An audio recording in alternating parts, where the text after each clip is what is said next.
বঙ্গিয়াকামী থানাতে একটা case register হয়, কেস নাম্বার 18/2023 আন্ডার সেকশন 376 এডি এবং 6 অফ পক্সো কেসে।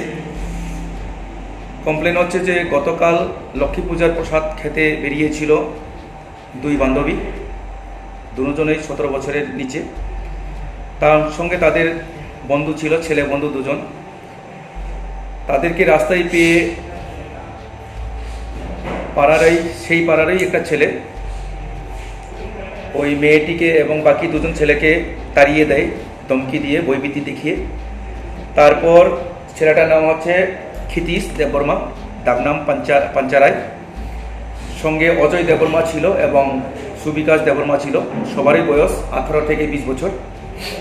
জবরদস্তি তুলে নিয়ে গিয়ে নির্জন জায়গায় গিয়ে গণধর্ষণ করে এবং সেই কমপ্লেন পাওয়ার পর, কেস রেজিস্টার করার পর তদন্তে নেমে সঙ্গে সঙ্গে আমরা 3 জন যে আসামি যাদের এগেনস্টে এলিগেশন আছে 3 জনকে আমরা অ্যারেস্ট করেছি এবং আগামীকাল করে আমরা সুপার করব।